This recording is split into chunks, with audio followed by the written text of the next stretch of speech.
Hello student, இப்போ நம்ம என்ன பார்க்க போகிறோம்னா 10th standard NCERT chapter 1 real நம்பர்ஸில் எக்ஸசைஸ் 1.2 பார்க்க போகிறோம்.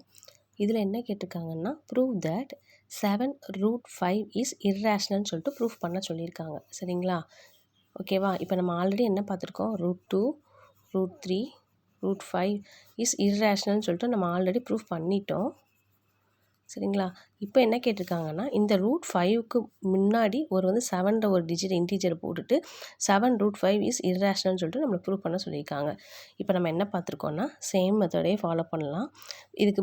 இதுக்கு முன்னாடி நம்ம என்ன மெத்தட் ஃபாலோ பண்ணோமோ அதே மெத்தட் தான் இப்போ நம்ம ஃபாலோ பண்ணிட்டே வரோம். சரிங்களா? இப்போ நம்ம என்ன பண்ணுறோம், இர்ரேஷ்னல் ப்ரூவ் பண்ணுறதுக்கு ஃபஸ்ட்டு அதை என்ன பண்ணுறோன்னா ரேஷ்னல்னு சொல்லிட்டு நம்ம ஒரு தப்பாக ஒரு அசம்ஷன் எடுத்துக்க போகிறோம். சரியா? ஒரு ராங் அசம்ஷன்.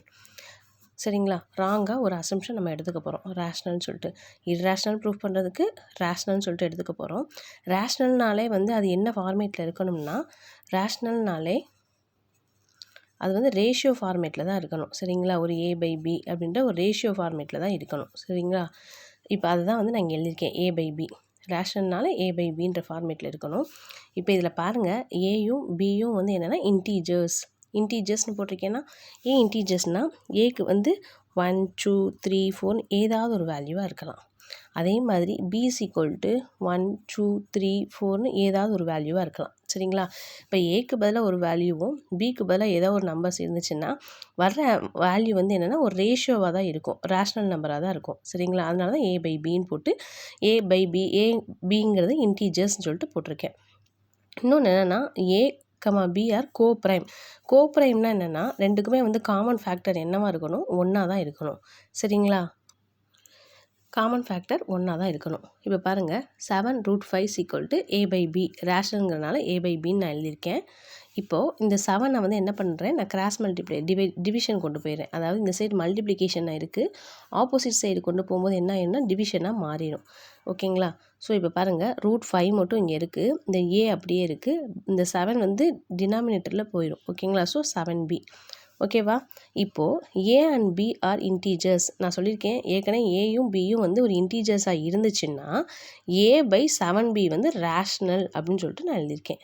ஏன்னா இப்போ ஏக்கு பதிலாக 1, 2, 3 ஏதாவது வேல்யூ சப்ஸ்டியூட் பண்ணிட்டோம், பிக்கு பதிலாக ஏதோ ஒரு வேல்யூ சப்ஸ்டியூட் பண்ணால் A/7Bங்கிற வேல்யூ என்னவாக இருக்கும்னா ஒரு ரேஷியோ வேல்யூவாக தான் இருக்கும், ரேஷ்னல் வேல்யூவாக தான் இருக்கும். சரிங்களா? So A/7B = rational. அதை தான் நான் இங்கே எழுதியிருக்கேன். சரிங்களா? இப்போ பாருங்கள், பட் வி ஆல்ரெடி ப்ரூவ்டு. நம்ம ஏற்கனவே என்ன ப்ரூவ் பண்ணியிருக்கோம் அப்படின்னா √5 இஸ் இர்ரேஷ்னல்னு சொல்லிட்டு நம்ம ப்ரூவ் பண்ணியிருக்கோம். ஓகேவா? √5 இஸ் இர்ரேஷ்னல்னு சொல்லிட்டு நம்ம ப்ரூவ் பண்ணியிருக்கோம். ஆனால் இங்கே பாருங்கள், வர இந்த ஃபார்முலா பாருங்கள், √5 = A/7B, √5 = A/7Bன்னு இருக்குது. √5ங்கிறது இர்ரேஷ்னல், A/7Bங்கிறது ரேஷ்னல்.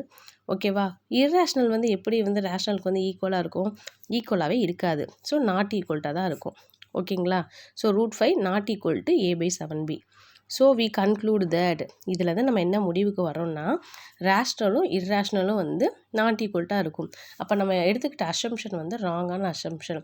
ஸோ நம்ம இது என்ன ரேஷியோன்னு தானே எடுத்துக்கிட்டோம், பட் ஆனால் இது ரேஷியோ கிடையாது.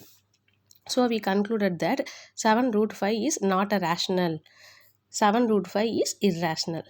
ஓகேவா? ப்ரூஃப் பண்ணிட்டோமா? Thank you student.